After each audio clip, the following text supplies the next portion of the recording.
stuff. This is Good evening, everyone. We're going to start. Well, I guess it is coming through the speakers. Okay. So I am going to call the meeting of the Hatfield Planning Board of September 4th, 2019 to order. This is a continuation of the hearing for special permit and site plan approval for Urban Grown Inc. Before we get started, there were just a couple things I wanted to quickly say in light of the discussion that we had at our last meeting. I just want to remind everyone that projects that come before the planning board are not proposed by the planning board. They are proposed by applicants who submit their applications pursuant to our zoning bylaws for us to consider in light of our bylaws and the table of use. And that provides us then with an opportunity to review those applications and to allow the public to comment on those applications and those proposals, whether they're opponents or proponents. And it's our job to actually consider those applications and to give everyone a fair hearing. Just as I think the applicant would find it, would take issue if we were to summarily reject a proposal, the proponents or the opponents of a project would similarly object if we were to summarily approve a project. So we need to hear all of the evidence and all of the information that's available to us to then hear input from both opponents and proponents of the project before we can render a decision on any application, including this one. So I don't think I necessarily need to read the meeting notice again into the record. It was presented the last time. We are going to ask the applicants to make a presentation on their project in light of the issues that were raised at the last meeting. We will ask and be in a position to ask questions of the applicant at that time and during that presentation. We will then entertain any comments from supporters that might be here in the room, and we will also entertain comments from opponents, and then you can ask questions of the applicant through the board if you so choose. I will say that we have had the project, the current application and the revised application reviewed by a third-party outside vendor, Berkshire Design Group. A number of issues have arisen as a result of that, which we will raise after your presentation. And in light of that, I'm going to mention to the board, this is, the board is not aware of this. I'm just bringing this up now. In light of some of the issues that have been raised by the Berkshire Design Group, I'd like us to raise those that are specific to the application, to the special permit and site plan approval application, and identify what we consider to be some deficiencies in that application. Mm-hmm. And in light of that, possibly consider at that point a motion to continue the hearing to another day, as opposed to bringing up all the issues that may arise, because they may all, there may be new issues that arise as a result of this amended application. Also, to just sort of rehash this all over again in another month would seem like a lot of time for a lot of people that are here, that are concerned about this project, and we know there are people that are concerned about the issue. But in light of that, I do want to start the hearing now and have you make your presentation. Could you make sure to remind everybody to speak to the board and not to the... When we get to that. Yeah. I have the revised site plan map. There's 2 copies now. Can we share that down there? You could share it.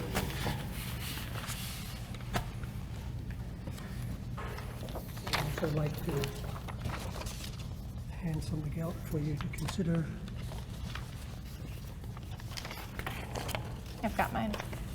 I've got a write up. That one's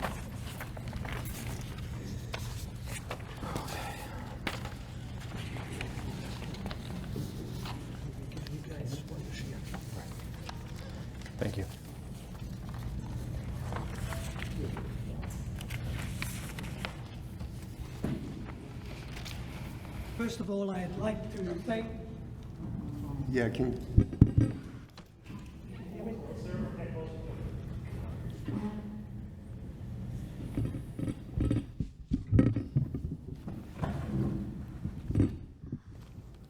is that better?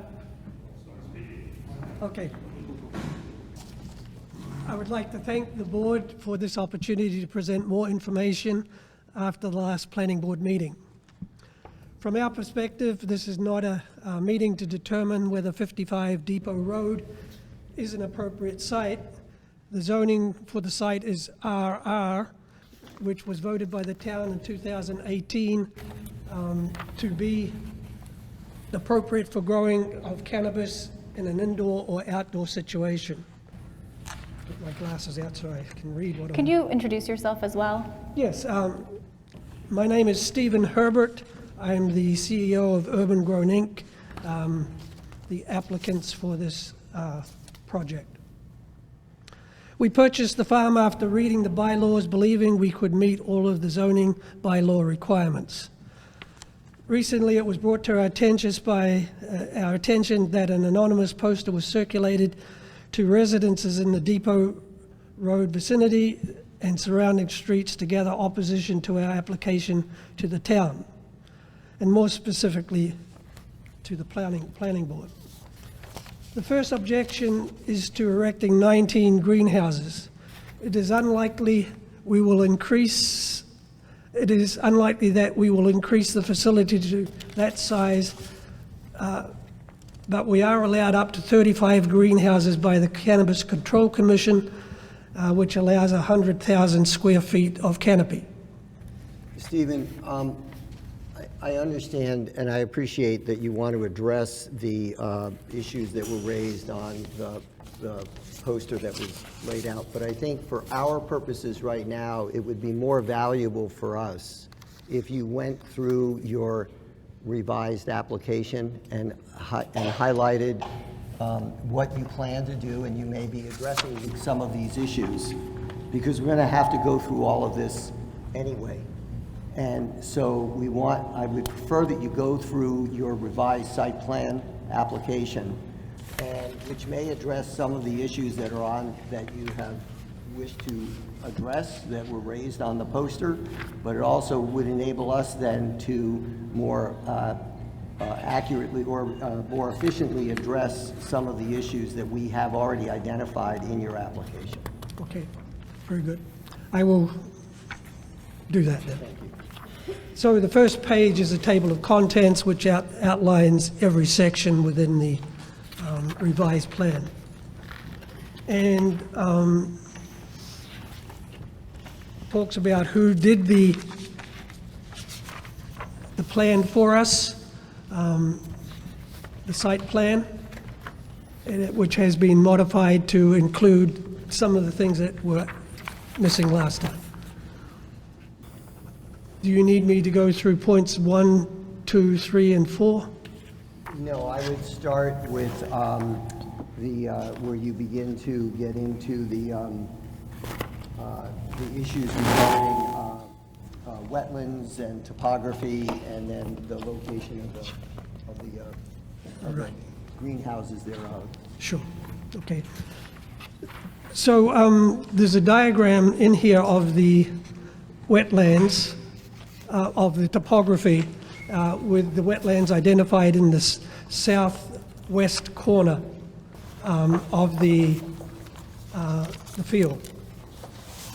We have asked the Conservation Commission to come and look at it. We haven't been able to arrange that yet, but it is flagged, and it should not be an issue because it doesn't stretch into the field very far at all.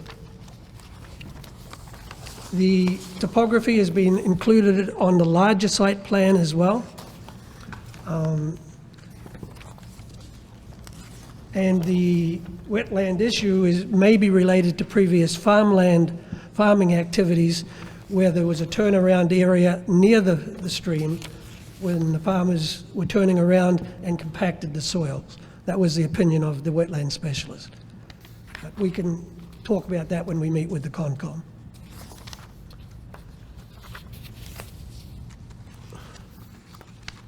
So the site plan shows the existing structures, the tobacco barn, which would be used for drying the product. It also shows multiple greenhouses. It has illustrated their proposed greenhouses, and there are 19 of them, but there's no way we would start with 19 greenhouses. That would be overwhelming for us as well. So that would be the first thing we would not do. If If I may ask. Yes. So how many greenhouses do you propose starting with? At the moment, for 10,000 square feet, 4, and in increments of 10,000 square feet, so 20,000 square feet, it would be 7. 'Cause there's been- And would you have to come before the board if you were to expand? Their host community agreement, which we've had signed, did not specify which tier we were going to be in. We are making application to be larger than 10,000 square feet, and that's per the CCC. We have to make that application.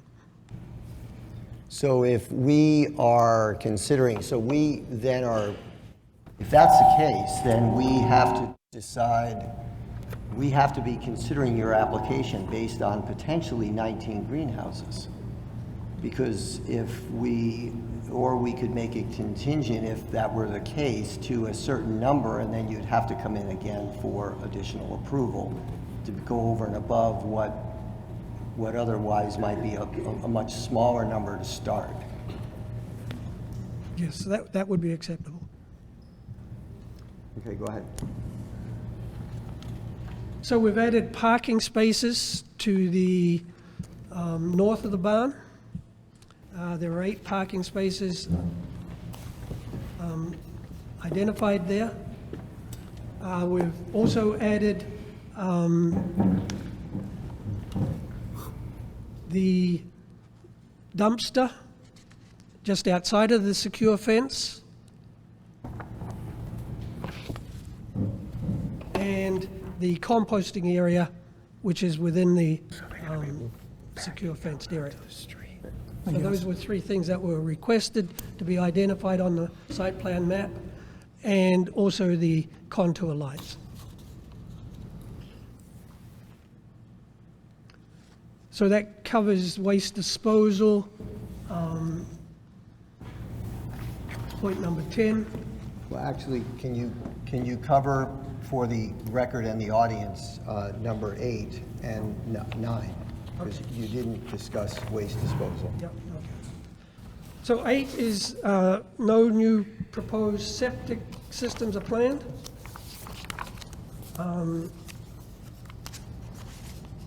We intend to have a private well at the site so that we're not on town water. Drainage from greenhouses should not be a problem. Typically, greenhouses have a space of 10 to 15 feet between them for absorption of runoff from the plastic or glass greenhouse. And so we intend to do that. And the soil has good infiltration from the perk tests that was run just before we purchased the property.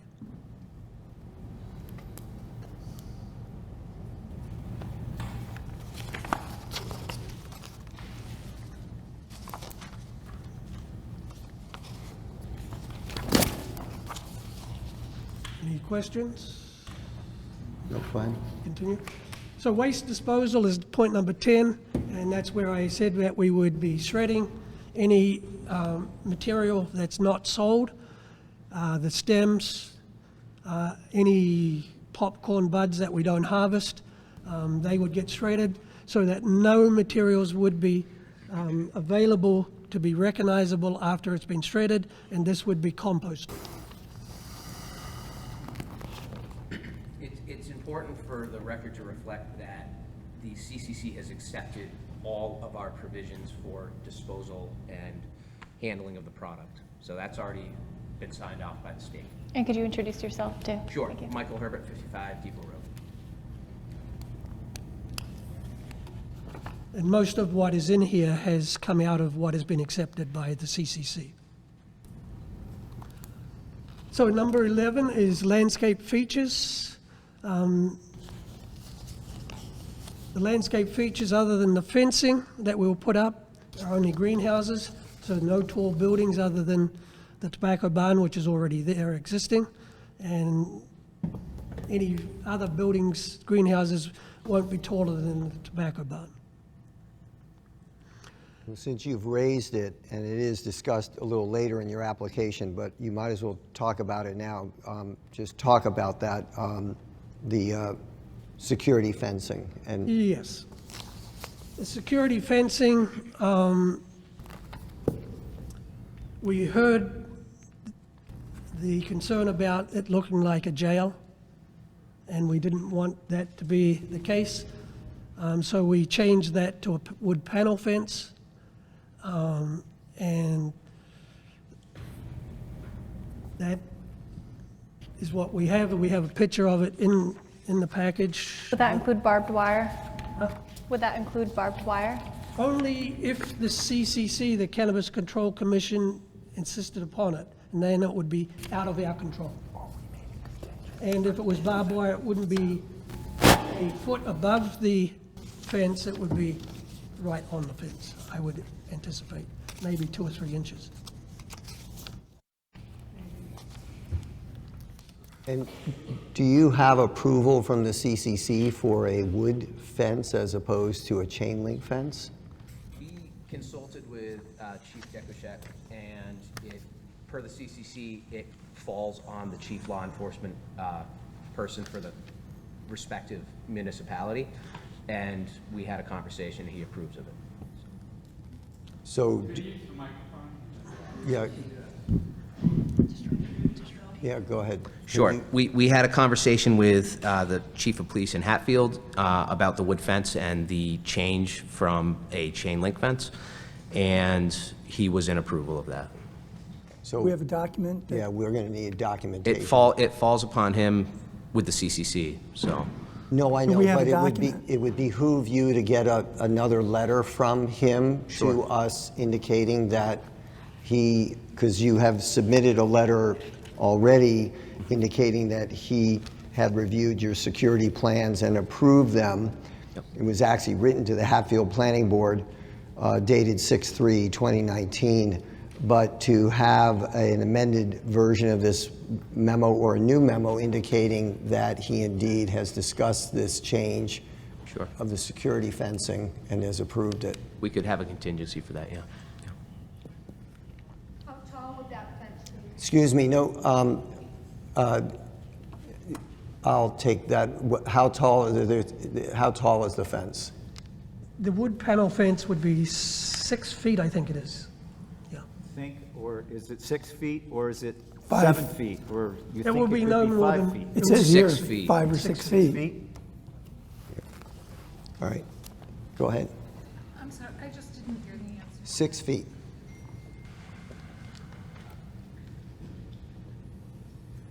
So we're hoping that the wood panel fence would be more acceptable to the neighborhood. There are no proposed signs that would be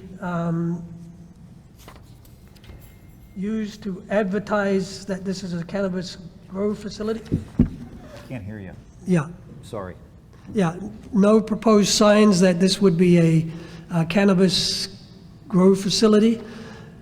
There would be some small signs on the wood fence that would indicate this is a secure area and that it's no trespassing and it's under camera video surveillance and you could be prosecuted.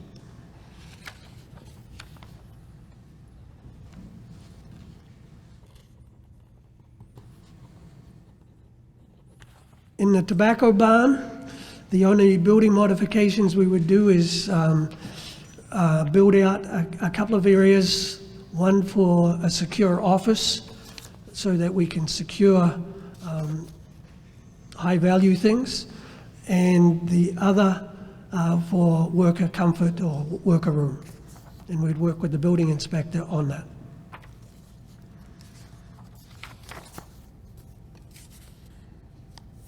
The number of employees would be 3 to 5 during the harvest periods.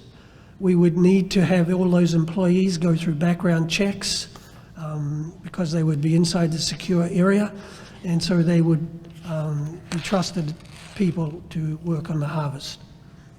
No casual drop-ins.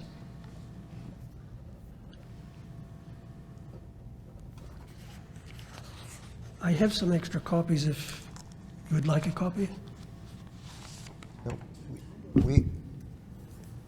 you didn't get, okay. If you could bring it up for one more.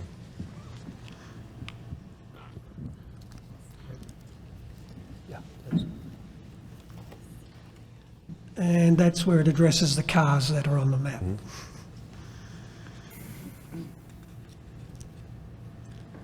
So we don't plan on putting any new buildings up, only the greenhouses. And greenhouses by Department of Agricultural Resources are classed as farm equipment. They're not classed as buildings, especially plastic greenhouses which don't have a concrete floor. I need to actually raise an issue that, relative to that. So you're referring to Mass General Law, Title IX, Chapter 5, which actually provides information, guidance to our assessors around the state, in which it reads, for the purposes of this section, the term equipment shall include plastic-covered greenhouses used for agricultural, horticultural, or floricultural purposes which are not constructed upon a concrete foundation. The challenge that we have, of course, is that this is not an agricultural operation under state law. And this also is the provision in the law that refers to how an assessor assesses such buildings for excise taxes. So really, for our purposes, while it is a greenhouse, you're right, it does fall under our definition of building because it's not a greenhouse under an agricultural operation given current state law and the fact that cannabis, other than industrial hemp, is not considered an agricultural product operation. Mr. Chairman, if I may, the table Turn the mic. Sure. When you, The table of use reflects that it is classified per the town as agriculture. no.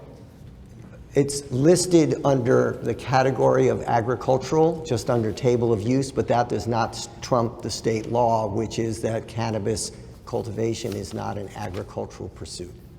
And the third-party reviewer mentioned something Yeah. similar. Yeah, so it's, yes, you're right. It is listed under the table of use under agricultural because that's sort of the general, you're growing something. But our little table of use in Hatfield does not trump state law. Right, and I would like to just note as well that if we were doing this in a warehouse or a, enclosed building, it's classified as industrial. So there is a distinction between the type of.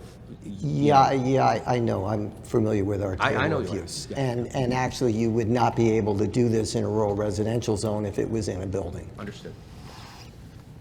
If it was in a constructed, manufactured warehouse brick building. Yep. Go ahead, Stephen. Okay, so the next point, number 15, there's no anticipated plans for clearing or stockpiling or removal of soil from the site.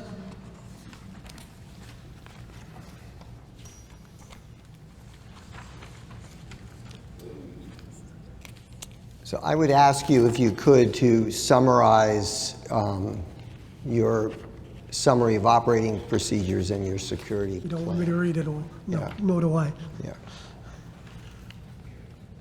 So what we would be doing is growing cannabis in greenhouses. There's multiple purposes for that.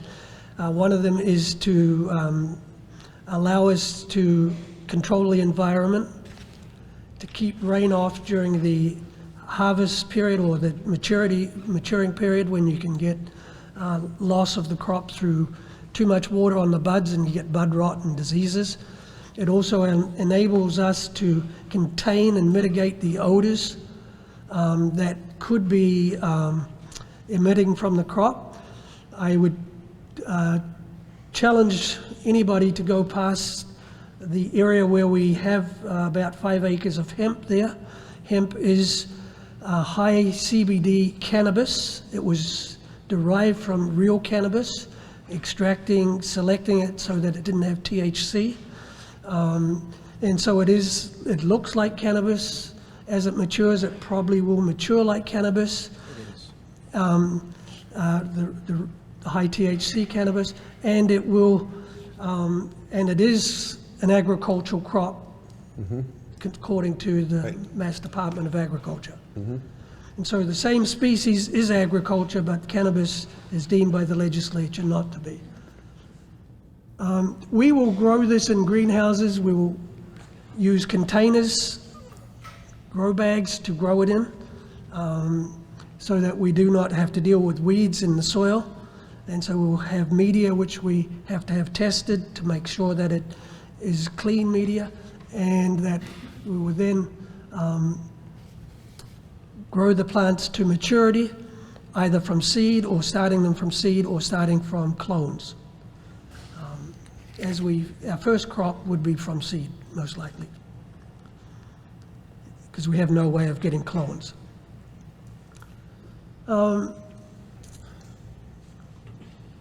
Michael is the Chief Operating Officer, which means he's the one that will be on the ground managing the crop. I will be there occasionally, and so will Joe. Joe is a farmer from Hadley, a vegetable farmer. He's part of our team. And so the three of us, plus any workers we hire to assist, will be the ones that operate the facility. We will have remote closed-circuit cameras so that anybody attempting to get in or anything that's going on with the staff, they will be operating so that we minimize or eliminate any diversion of any product per the requirements of the CCC.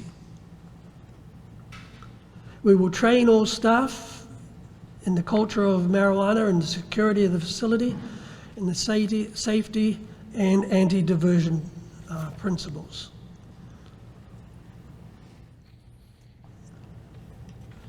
I have been working at UMass for 40 years and used to be in charge of the farm facility, the research farm facility, and so we always had to, every year, have training services for students and others working on the farm. I also spent almost 5 years as Associate Dean, so I'm used to working with a lot of people working for me and with me, and so selecting the right people for the job is not new to me. Similarly, Joe has 60 or 80 people working for him, and so he has that experience as well as with farming as well. Can I speak to something?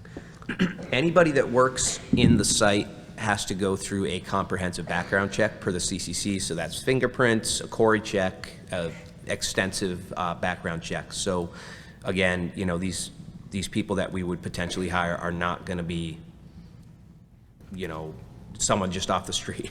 It's going to be very well screened. So.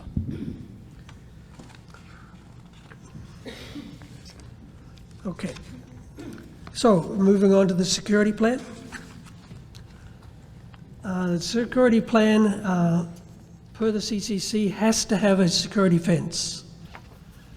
And so our 6-foot perimeter fence, as I've said, will be a wood panel fence, and if required by the CCC, we might add a single barbed wire to the top.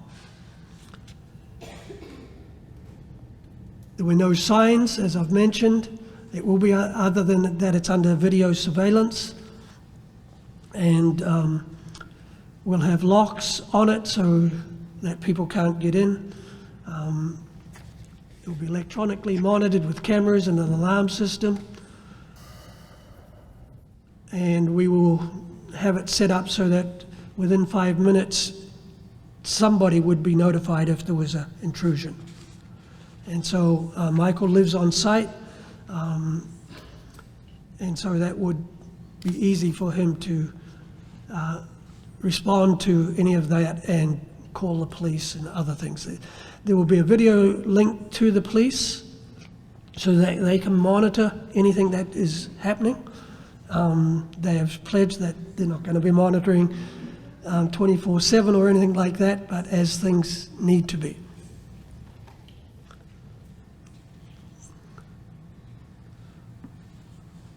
The video cameras have to be, the positioning of them have to be has to comply with the requirements of the CCC, and they will come out and do a video check, a check on where the placement is to make sure sufficient cameras are there and that the security system is up to their standards.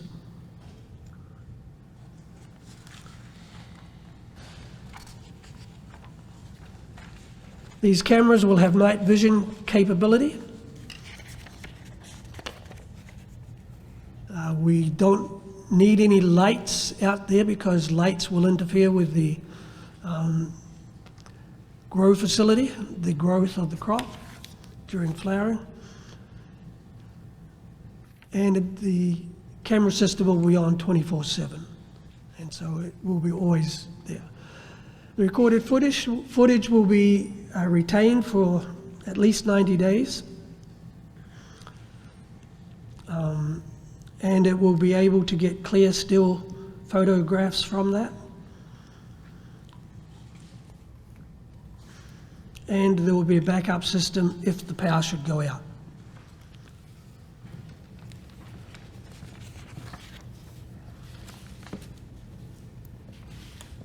Only people permitted will be allowed within the secured area. That's workers and principals of the company who have gone through those background checks, as well as any public safety people like police or fire, but not general public.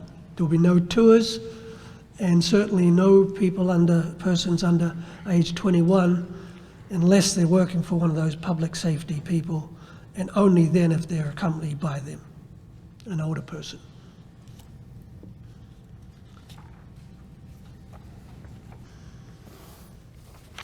So the storage of the cannabis, because it will be harvested and hung up in the barn, the barn will be within the secure area, and the barn will also be locked.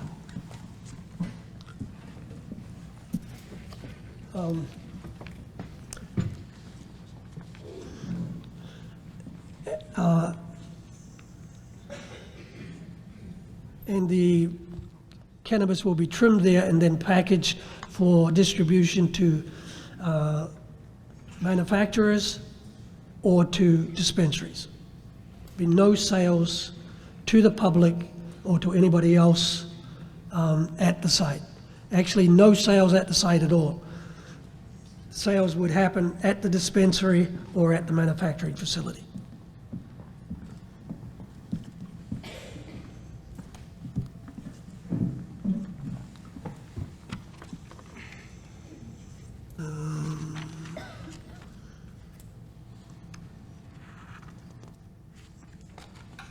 So quality control testing for contaminants.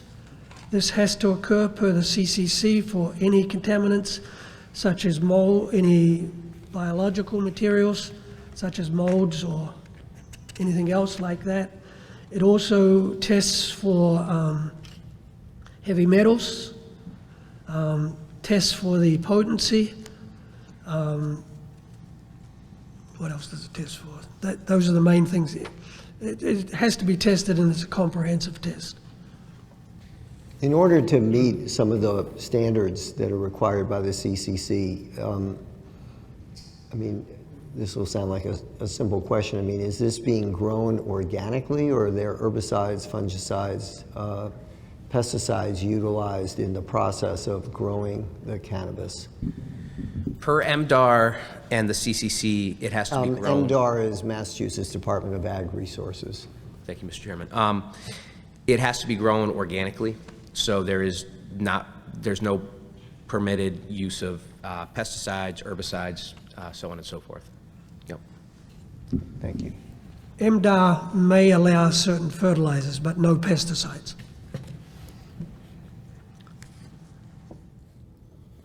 And so we don't see a problem in running into testing of the product for heavy metals or pesticides and things, because we won't be using them.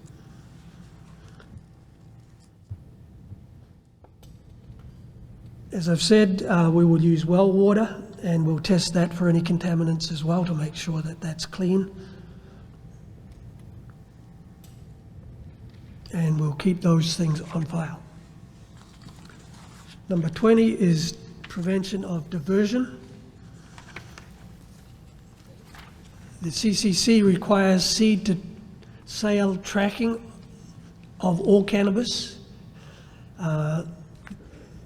They may allow batch tracking, but at the moment I think it's individual plants. And that needs to get, they're thinking about that activity. If you have 10 plants in a batch or 20 plants in a batch, all the same genotype from clones and things, then individual plants might not be necessary. But there is seed to sale tracking. There will be zero tolerance of on-site cannabis consumption. And these are all requirements of the CCC as well. And as I've said, the site will be for cultivating and processing, but no sales, no manufacturing.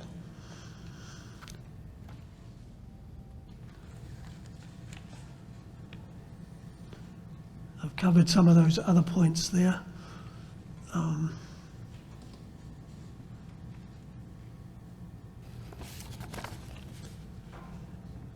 And we want to work with other cannabis industry establishments in the area to conduct positive community outreach, supporting social justice and community improvement. We will be contributing 3% of our gross sales to the town. So for every 10,000 square feet, that's about $45,000. And so the larger we can grow it, the more the town can make. We would like to get up to more than 10,000 square feet. We'd like to get up to 30 or 40 or 50,000 square feet, and that would be very beneficial to the town.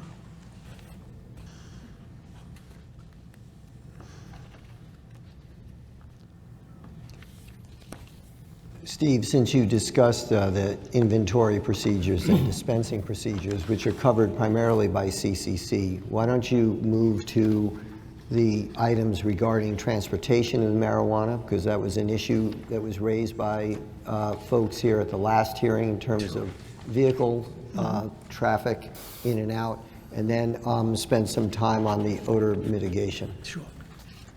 Mr. Chairman, if I may, the transportation per the CCC has to be done by the cultivator, so there is no permittance of a outside third party picking up the product, so we have to do all the deliveries, essentially.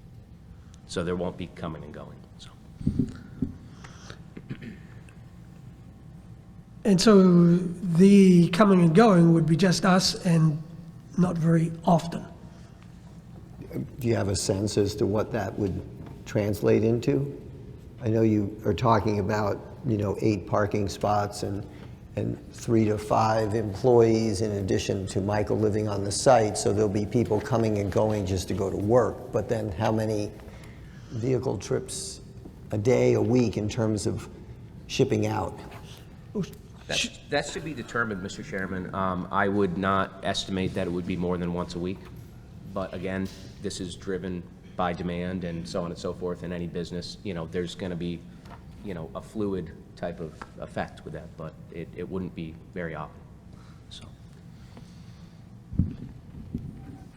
We will harvest at discrete times. but we don't have to distribute the product at the same time. That's why we can store it for a time, and as needed, we can distribute it to the dispensaries or to the manufacturers. And so the parking is straight off the street. It's not going to be very disruptive at all. So these deliveries that are made off-site, we're talking about like a unmarked panel van, like a Ford Connect, something like that? Yeah, we may switch that up at different times. I have a pickup with a cap. It's, for every 10,000 square feet, it's about 400 pound, and that wouldn't be all delivered at the same time. And so it doesn't need a large vehicle to do this. Every time it is delivered, you have to have at least 2 people with clearance in the vehicle. So it's secure as well. Okay. Okay. So moving down to odor mitigation. If we consider odor mitigation, there are several things to consider, and I'll come back to directly what we have in mind. In this document, the flyer that was put out, it said it was going to be skunk-like. If you go to the field of the hemp, there's nothing skunk-like.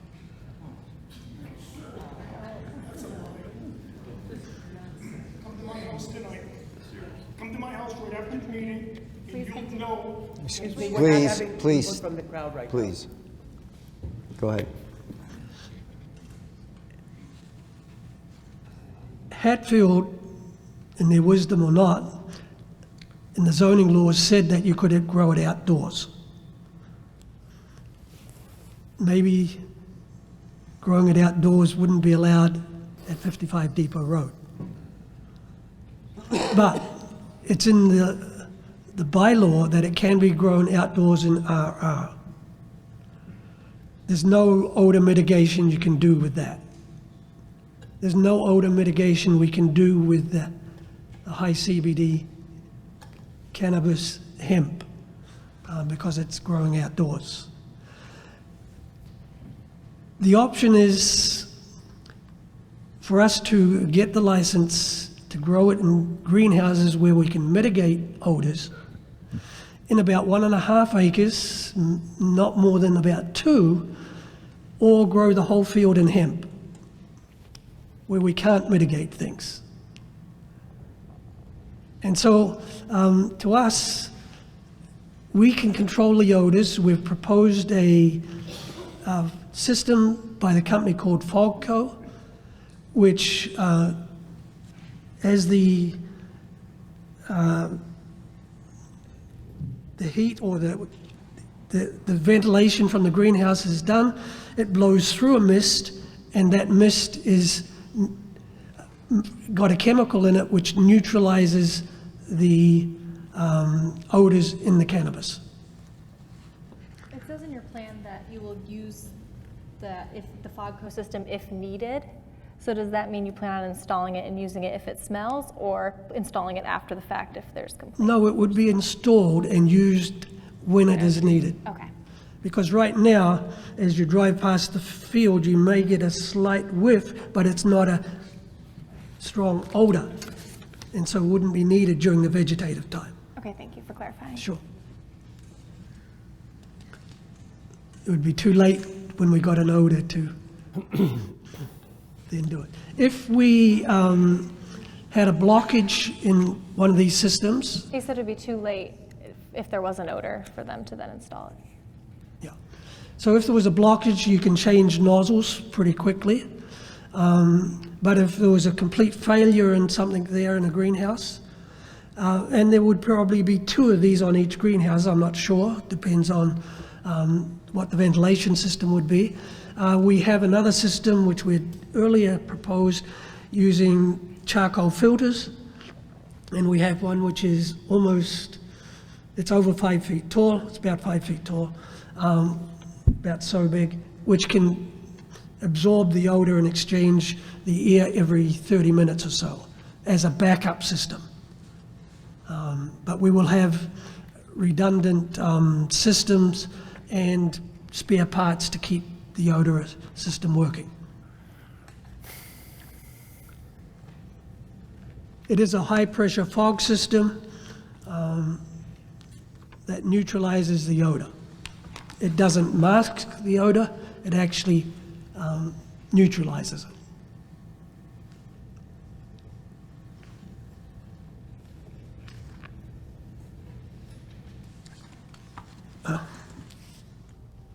We had asked, between the two hearings, this hearing and the last one, for any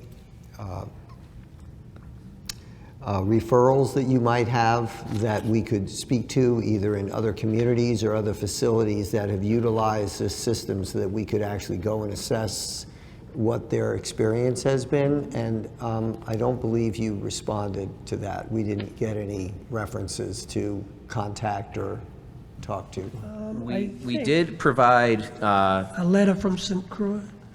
users outside the state there. To our knowledge, the company, no one is using it in Okay, so that's what we had asked. So we didn't actually get an answer that there was no one that you could refer us to here locally. We did get that letter, but I guess I was to assume that that was in lieu of giving us any references of any local users or any other towns in the state that have facilities that utilize the FOGCO system. We are the only, or the first greenhouse, we were the first, it's been delayed a little, so,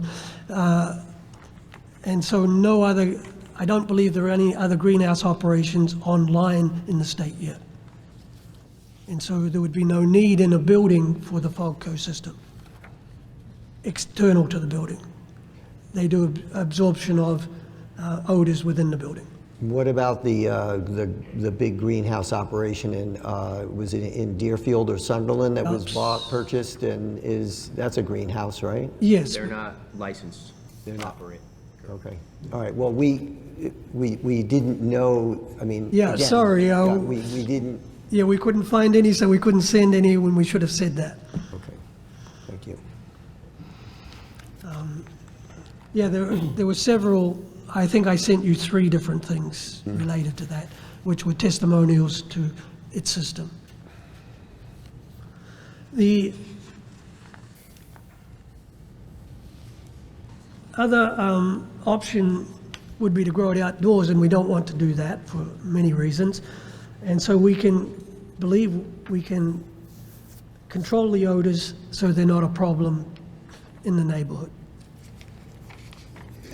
Actually, just to your point about our bylaws allowing for outdoor cultivation, we actually perhaps put the brakes on outdoor cannabis cultivation, because we also then require that no odor may be noxious or cause a nuisance or impair public comfort and convenience, shall incorporate odor control technology, which basically negates the potential of having outdoor medical marijuana grown in the town. Yeah, I Unless did note there's some that too. other way of dealing with the odor that might emanate from an outdoor facility, so. Okay.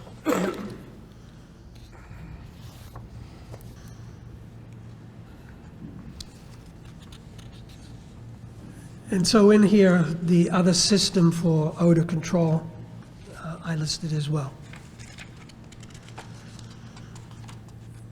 And we have used a smaller version of that in cannabis grows, and we do know that that works in enclosed places.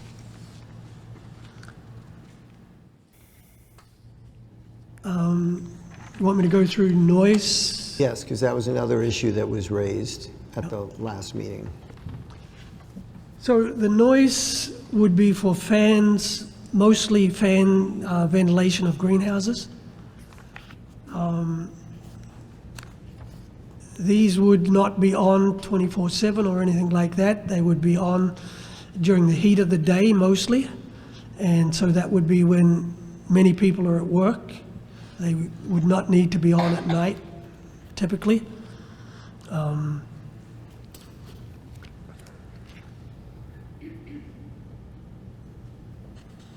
And fans in greenhouses, maybe Joe, you could speak to fans in greenhouses? You can stand up here, Joe, if you want. We have fans in the greenhouses, and they turn on and off intermittently as the temperature goes up during the day, and they don't run very often at night at all. I mean, I think everybody in the room is familiar with fans. They're not that loud. And there are certain models of fans that are quieter than others, and the quietest models can be put into the hoop houses so that it's less of a bother. So it would be useful in the sense that you talk about this range of fans, and some of which that are as low as 70 decibels, which is actually below a phone ring. But knowing specifically which fans you're going to use would be helpful, because if there is a range of fan noise, knowing that it's, you know, whatever level of decibel output would be important to know, as opposed to just this sort of, well, it could be within this range. That's difficult.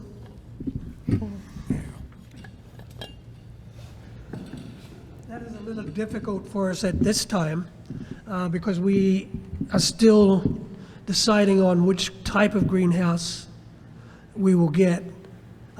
These being, the first ones would be light deprivation greenhouses. And so that will depend a little bit on the manufacturer, and we haven't settled on that yet at this time. But we're very conscious of this to try and get fans which will not be loud, noisy fans, because we have to deal with that as well. They're going to be industry standard fans. The microphone? They're going to be industry standard fans, and, you know, that's what we're going to do, you know, best practices. They're going to be no more than 70 decibels, so. We would expect.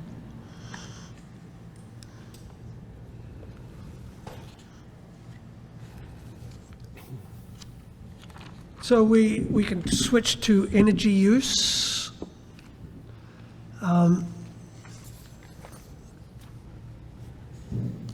We will use some lights for extension of the growing season, so that we can maintain more than a 12-hour day for vegetative growth. But even so, we've done calculations showing that with the use of our 50 lights that we have, that could be spaced across greenhouses, that these would only be about 1.5% of the energy that we would get from the sun. And I also want to address, there will not be light pollution due to the fact that these are blackout greenhouses, so we will deploy the blackout screen if we are using the supplemental light, because, you know, quite frankly, I understand, you know, the sky goes pink and blue and whatever else with other stuff, so we're very cognizant of the fact that that is an issue, and we're able to address it by simply just blacking out the greenhouse. So. And so even if we doubled the amount of energy for electricity for taking in the fans, and it would not be double because fans are much lower energy use than lights, would still only be 3% of the energy that we get from the sun. And that is the attractive thing for us, to use the energy from the sun rather than grow it in a building and add lights only. And so most of our energy is direct from the sun, even in winter. For heating, if we use heat in the winter to grow, then we will need to add some extra heat, but we estimate this would be no more than about 800 to 1,000 gallons of fuel to heat our greenhouses that we would operate over winter. Again, that would be with standard greenhouse heat systems.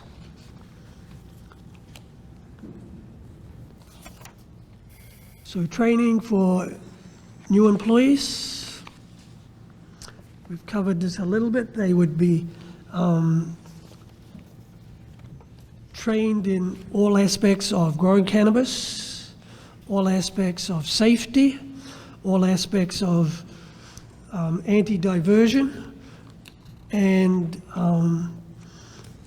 keeping the whole system working. We would have meetings periodically to gather information back from our employees. There would be few of them, and we'll probably have a good rapport with them anyway. And so if anything's not working as well as it could, we can change it.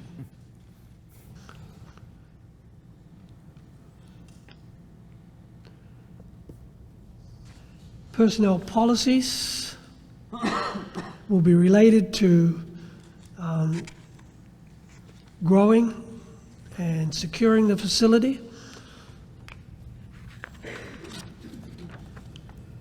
And I see I left one other town name in there. Sorry.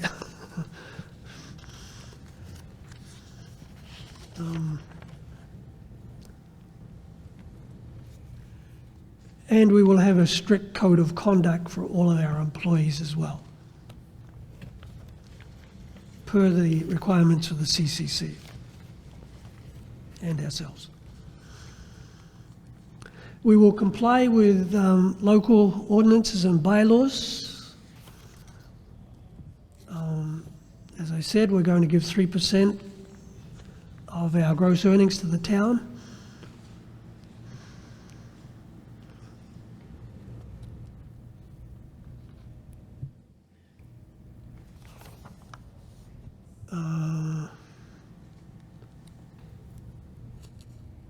The maintenance of production and financial records will be kept in such a way that they're available to the town to make sure that they are getting their 3%. That's part of our host community agreement that we have signed with the select board. And so all of that is sort of covered in those things as well. Okay. So Steve, thank you for going through your application. We did have your most recent amended application reviewed by Berkshire Design Group. Chris Chamberlain is here, who conducted the review. And there are a few things that we need to raise that represent deficiencies in the current site plan that would need to be addressed before we potentially take any action on this. So the proposed project is in our floodplain overlay district. Since you are proposing the construction of greenhouses and fencing and also the renovation on the existing building, the floodplain information is not on your site plan. The 100-year floodplain elevation at this location is 128 feet, so about 3/4 of the parcel is below that elevation. So the proposed greenhouses are below that elevation. Of course, again, this is subject to the fact that you're not considering an agricultural operation under state law. And our 2.4.1 states that all new construction, substantial improvements to existing structures are prohibited unless certification by a registered professional engineer is provided by the applicant, demonstrating that such an encroachment shall not result in any increase in flood levels during the occurrence of a 100-year flood. You also talked in your presentation tonight about utilizing well water and that there would be a private well, but there's no indication on the map as to where that well would be and if it would be inside or outside that floodplain area, which of course would have an impact if it were within the floodplain for contamination by floodwaters. So that's one thing that in particular will need to be addressed. You also talked about and indicate actually where the 8 proposed parking spaces are. However, there's no indication either in what you provided in writing or on the site plan as to what the surface would be there. Is it just dirt? Are they just pulling into the dirt? And if so, they're actually going to be Getting stuck. backing into or backing out onto Depot Road, which would be a significant challenge. And so, Definite safety hazard. yeah, so we're going to need to have a better understanding of exactly what you have in mind for getting people in and out of this site, particularly the employees, not the delivery, because the delivery presumably comes from out by the house. And then you mentioned the dumpster, which right now seems to be outside the security fencing, right on Depot Road, which, while, some people have, containers out in front of their houses and such, and some people even in town have dumpsters out in front of their houses, this being the kind of project that it is, and coming before us, we have the opportunity to look at something like that and consider screening, or if it should be inside the fence. Although I guess that would be a problem because this is probably where your garbage is getting picked up. But anyway, that's another issue that we flagged. And then we 7.12 of our bylaw requires that submission of a stormwater management plan for any development that creates 10,000 square feet or more of new impervious surface. Now, I know that the greenhouses are not hard surfaces underneath, but the tops are.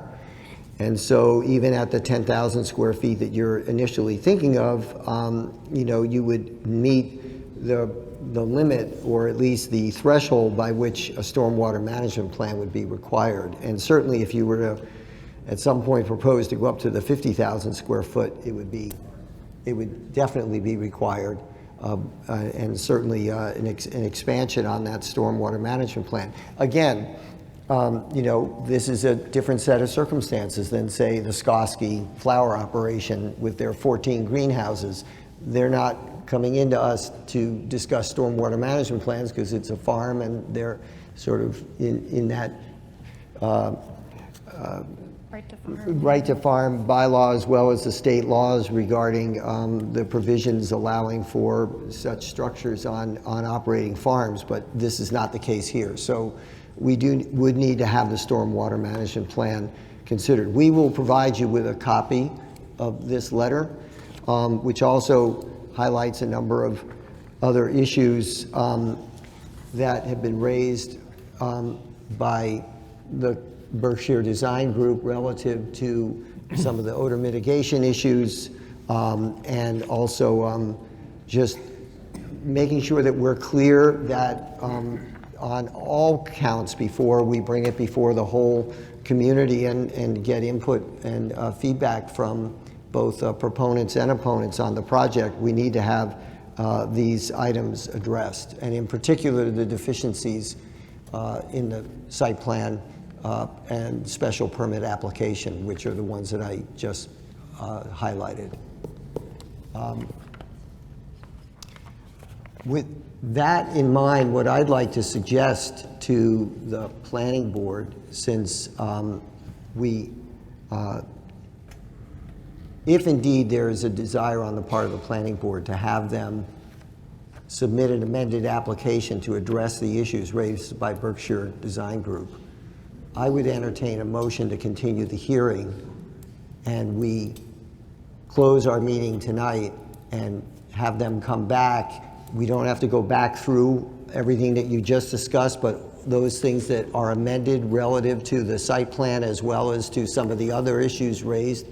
And this, I'm going to put this letter into the record, so if anyone wishes to get a copy of this, they can certainly get it from Wilma to take a look at.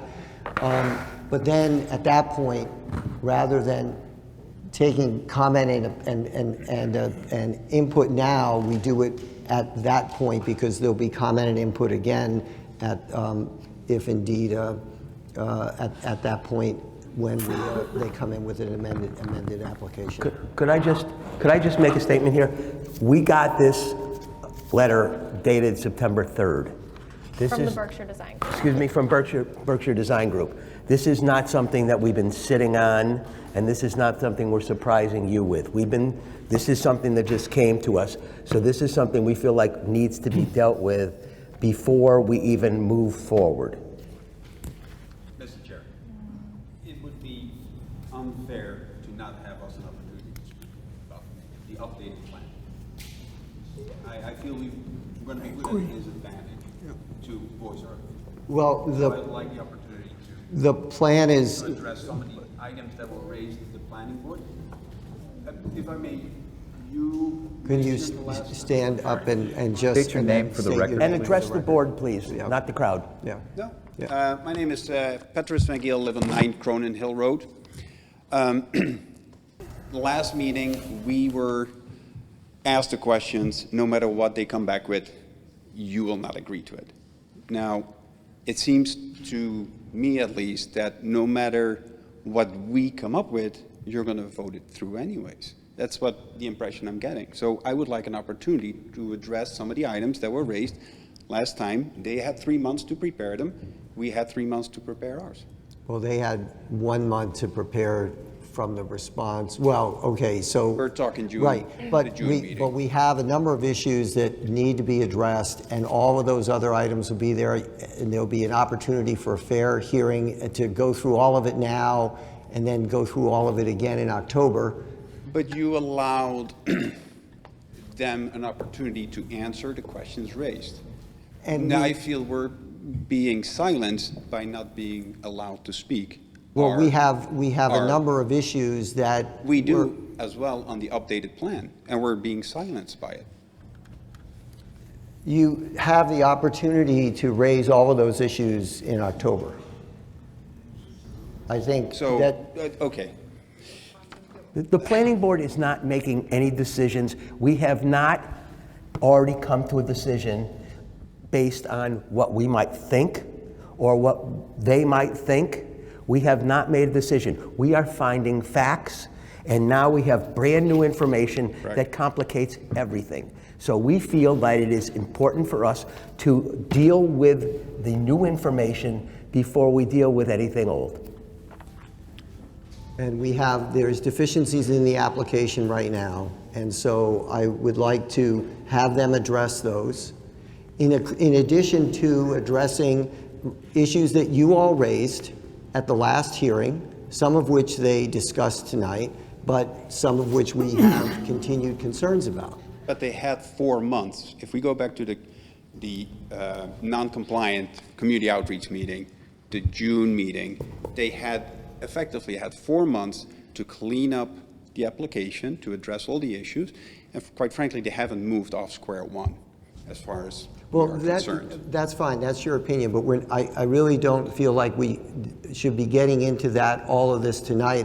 The board may vote not to continue the hearing, and we'll discuss it all right now, but right now we have an insufficient application because of the items that were just raised. So can I get I would like you, Is there- before you go, I would like you to at least point out the Berkshire Design finding on the fencing, please. Make that at least public and out there. Well, the Berkshire Design comment on the fence actually was, in some respects, addressed by the applicant tonight, but that was that at the time, in the applicant, in the discussion, they said they were leaning towards wood panel fencing, which would include barbed wire if required by the CCC. And they have confirmed that they have discussed with our police chief that a wood paneled fence is sufficient and meets their approval. You're not answering my question. I would like you to at least read the findings of the Berkshire Design Group on the fencing. I just read it. No, because there's more. They Well, talk and we about, note that all existing cultivations that we are aware of utilize metal fencing with barbed wire required. We also note that the security provisions are vague and open to the interpretation of the CCC reviewer and inspectors. If the applicant is proposing wood fencing, the board may wish to ask the applicant for a contingency plan. If they require, the board may wish to determine if the police department has specifically reviewed and approved the use of wood paneled fencing without barbed wire. So all of this is going to go to them to get that additional information, but they already answered the question that they discussed it with the police We department. just They need did not proof, provide any documentation. which is That's why we'd what like to we- potentially continue the hearing in order to get all this We documentation. just asked them for that, right?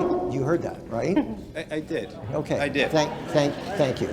So can I get a motion to continue the hearing? I make a motion, we continue this hearing till the next planning board meeting in October, where the applicant will have the opportunity to address Berkshire Design's report. A second. Okay. Is there any discussion? I have a question, which I think we're going to, I hate to say it, but I think we're going to go. They had an opportunity, for example, I'm just giving you a point of interest here. We asked them specifically to have the Conservation Commission address this wetlands issue. We have not gotten one document regarding the Conservation Commission. Did you meet with the Conservation Commission? What was the date of that meeting? I don't have an exact date, but it was in, I believe, July. And the chairman of the Concom was of the opinion that if the town table of use says it's agriculture, we are exempt from the 200-foot setback, and it's between us and the state. But it's not agriculture. My point is that we gave them an opportunity to respond to that, and we didn't get a response. Now we gave them an opportunity to respond to many other things. And we're going to go back and forth. I mean, I think we're going to be dragging this thing out too long.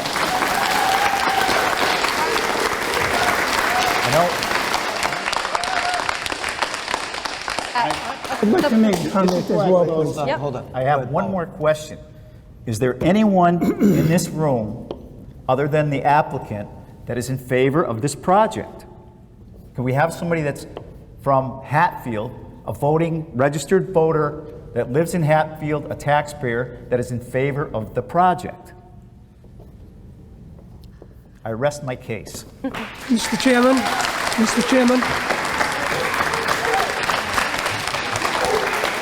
Oh, that dog. All right.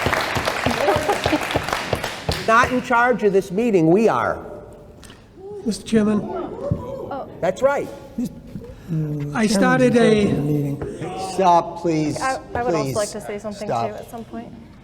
You may respond, and then Steffi. And we're in discussion on a motion, please. There's no conversation with the... Really? in response to nobody having courage to say that they're in favor of it, even though some may be here in favor of it, I did start a petition to try to get some signatures to indicate if they were in support. I have 3 people who signed that from Cronin Hill Road, very close to the farm, and I have 3 people who signed it from Depot Road. And do you have the documentation? No, hold. I did not bring that tonight. I can supply that to the board. I would like to say that I've had a couple people reach out to me after the last meeting that we had here, saying that they were in support of the project but didn't feel comfortable speaking out given the climate and hostility that was kind of part of the last meeting. And so I'd like that to go on record. And I'd also like to point out to Paul's point about carrying this on. There have been, my short tenure here, we have carried on applicants for special permits and I other know. projects I know we that have. have gone on a very long time as well. So it's- If I could make a comment, it seems like we're leading the witness. It seems like we're sitting up here asking questions, they have no answers, so then we have to come back again. I would vote no. Which we did with the solar project as well. I would vote no to continue this hearing. We need to call the question and move along.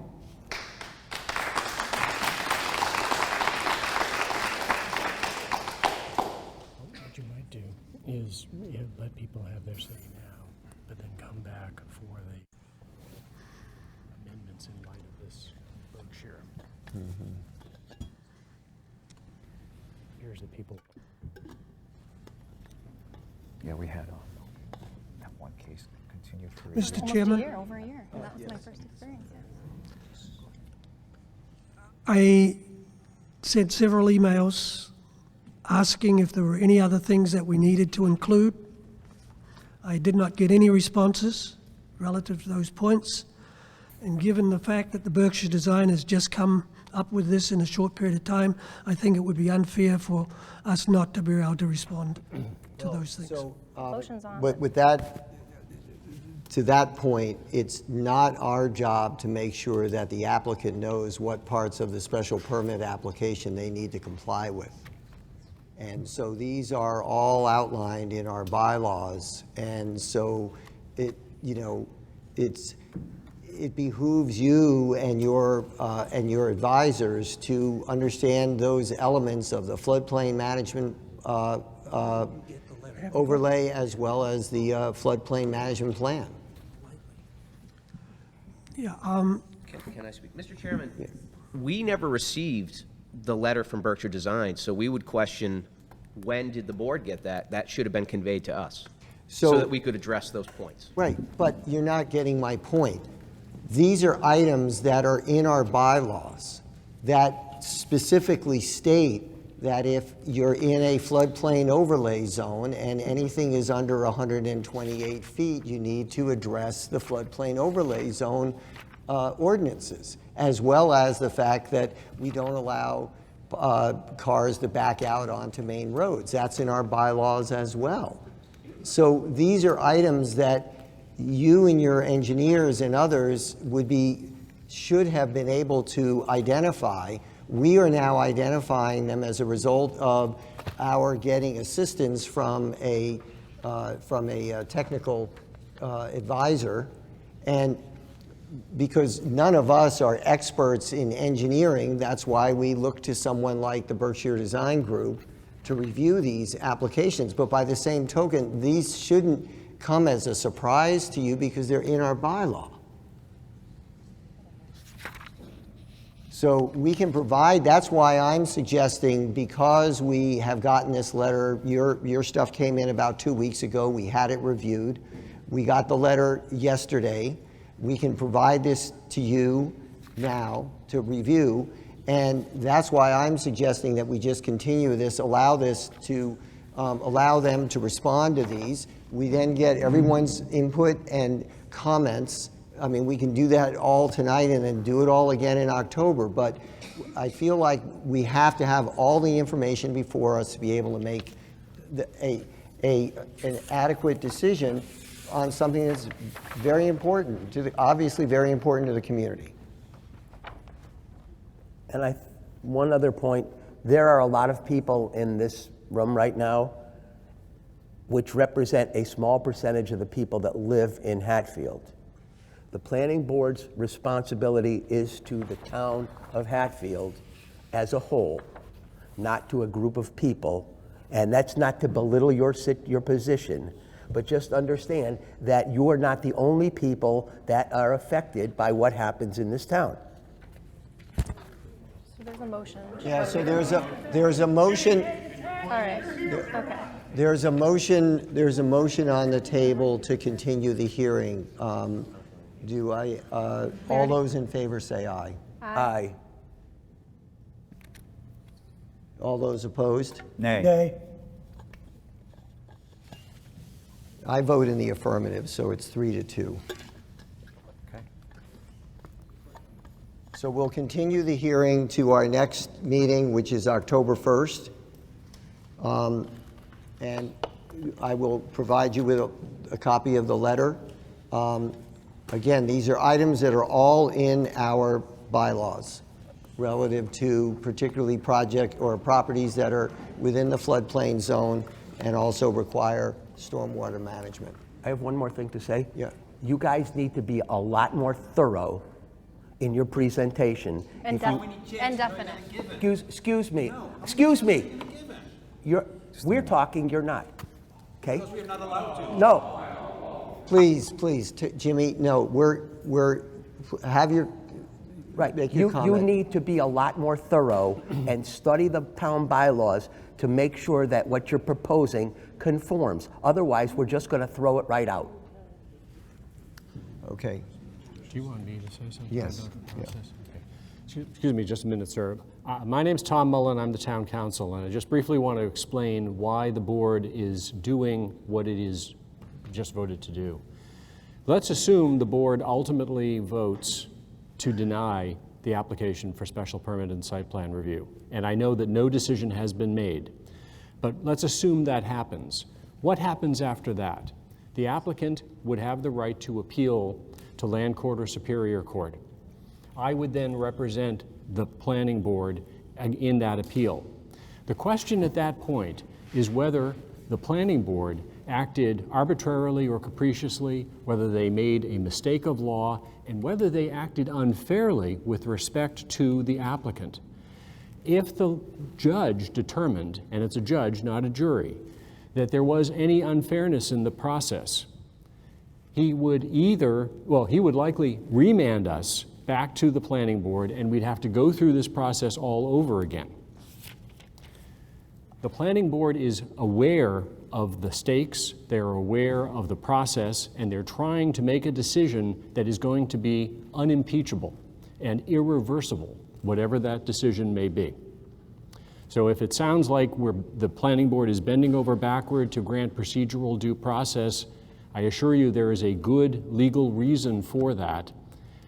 And I can also assure you that the chairman is determined to give all of you, the opponents, the due process you want and a full opportunity to be heard. Thank you. So we've closed the hearing. No, actually, we voted to continue the hearing. And I would like to now, we don't have any we don't have any business on our agenda at this point. So I would like a motion to. You have to review the minutes. Do we have the minutes to review? Yeah, she does, yeah. Why don't we wait on those? So I'm gonna ask for a motion to adjourn the meeting tonight. I'll make a motion to adjourn. Is there a second? Second it. Okay, all in favor? Aye. Aye. Any opposed? Okay, motion carries. Thank you.